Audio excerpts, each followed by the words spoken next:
is y'all all got y'all different personalities, right? Because I'm cool with Cray. Cray, you know, Cray the humble, but Cray is real reserved. He's a quiet dude. You always seem like you was a nigga that was out in traffic. I said, that's a nigga that be out in traffic, probably wiggling with everybody, right? I'm making plays all Yeah, like you the one, you the wiggling. Wish seemed like he kind of like the goon. Yeah, you know, sergeant at arms. You know, he the goon, he the no-nonsense nigga that'll fire on the nigga, you know what I mean? He ain't gonna play with it. Flesh seem like he don't play no type of games, you know what I mean? So it's a certain structure there.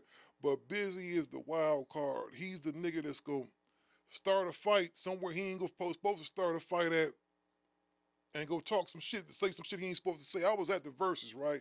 I didn't go to the thing, though. I didn't go to the actual Versus. I was at the hotel.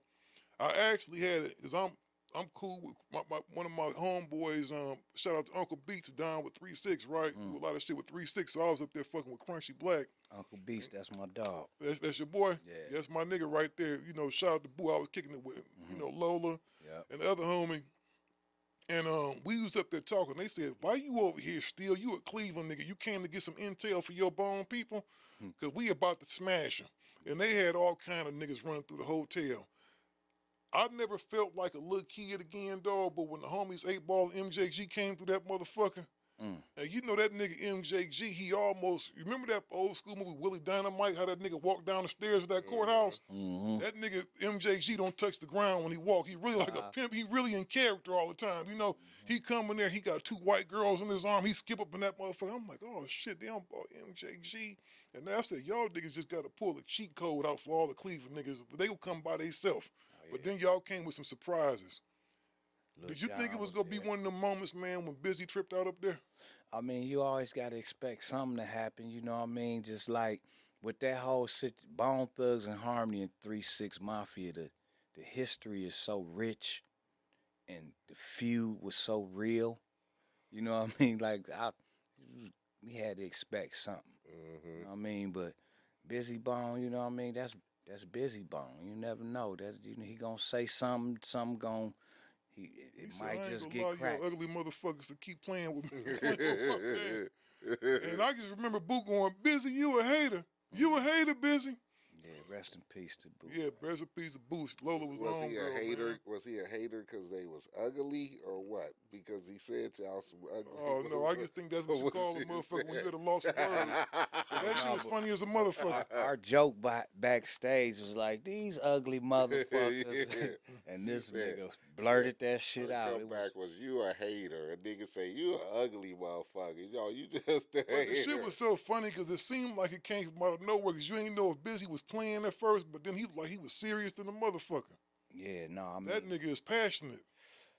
Yeah, I mean it was the words that was exchanged went too far. You know what I'm saying? What the nigga Juicy J had said was inappropriate because we don't play that suck my dick shit. Yeah, that's what. Like, that shit crazy. Like when men say that to men, nigga, that's always going where I'm from. A nigga, I mean, that's the thing. Where this man from too, a nigga invite me to his dick, dog, I might put my steel on his ass.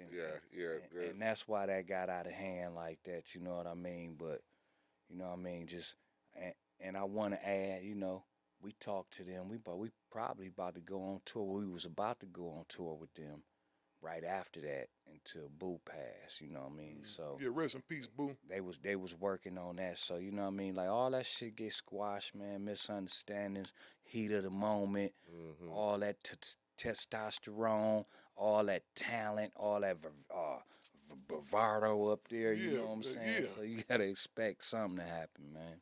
It just goes down like that sometimes, man. The one thing I love about y'all niggas though, it's no matter right or wrong, y'all always unified up in that motherfucker. Like, you know what I'm saying? I said, man, they probably gonna cuss that nigga out on the way home, but they go ride with him. That's how it's supposed to be. Because everybody got that one homeboy that's gonna act up.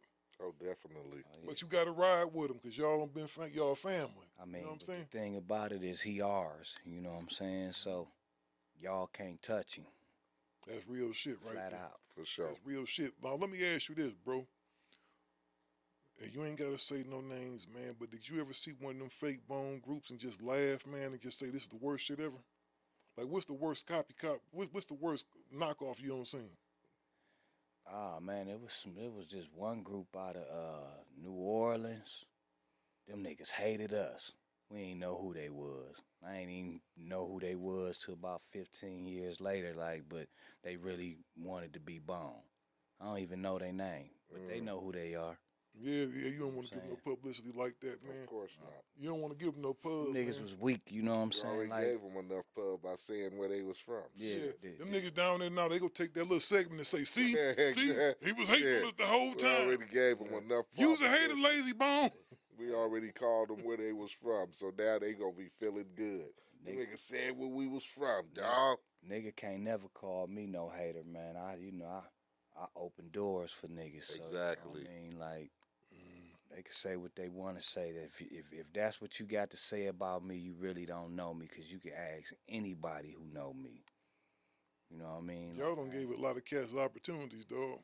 Yeah, I mean, A whole lot of them. because they was given to us. You know what I mean? Right. Like, I'm a nigga. We Cleveland, man.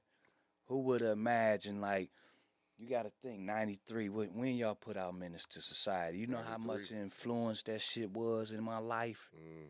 You know what I'm saying? Like, y'all, like, you growing up in the hood, that song, nigga, right there, like, we was living that when we left Cleveland. We was living that, like, so the opportunity was provided to us for us to meet Eazy-E from Cleveland. You look to I'm right, this nigga driving, I'm shotgun looking like this easy motherfucking E. Yeah, it's one of the moments I talk about, dog. One time, like, when we first seeing y'all, all y'all, like, nigga, we on the West Coast, we seeing y'all, though. But we just seeing y'all in the movies, so that was unheard of. Cleveland, nigga, like, movies, and, like, that shit was a dream. You know what I'm saying? So we was afforded them opportunities, so I try to give it back. Sometimes, though, bro, you don't see it. Like, you ever bring one of the homies from back at the crib out here, dog, and just let them hang out? Like, you know, you got them homies, they ain't got no interest in being the entertainment. They just steal it's still some niggas like that out there that just go always be your nigga, your same nigga. No, I don't want to do nothing, my nigga. You ain't got to give me nothing, but I'm going to come out and fuck with you. Right. And they get out here and get to seeing this shit and be like, man, that was such and such. I bought my homeboy Ted out here a few weeks ago. And he was like, nigga, you just really know all these niggas, don't you? You just floating around like they regular. I said, these is regular niggas, dog. Right. They people. Just like you. Them niggas just make music. I just tell them, like, you see why I'm in California? Because this where they at, nigga. Hell yeah, because it damn sure ain't going down in Cleveland, man. But, man, I know I ain't asked you nowhere. I just didn't want to rehash a bunch of the same shit, man. Because sometimes people get y'all in these interviews, but ask y'all the dumbest shit, dog, in the world. Yeah, that and I hate them type of motherfucking interviews. It's like they just trying to reach instead of having a conversation and letting the shit be natural. They trying to ask, so man, did you walk in on such and such when they was doing this and that? You know, they just want to come right off the bat with some bullshit. Exactly. Yeah, I think this, you know, the conversation of just real niggas conversating. Yeah, we just try to talk and conversate with niggas and get a little insight, get the people a little insight about, you know, how it was and just real shit, you know what I'm saying? Because people look for realism. You know, you come from these places, they just want to hear a little bit of history about the same struggle, the same struggle. Hell yeah, and hopefully it motivates somebody. And that's to an average nigga, like you said. We get niggas who listen to us, truck drivers, motherfuckers who just be chilling.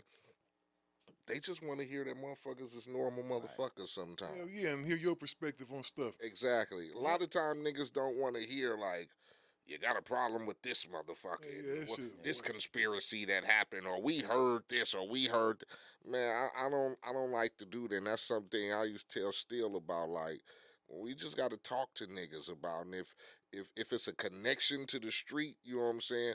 We as grown motherfuckers know how to conversate without having to dig into controversy and bullshit to please a certain narrative.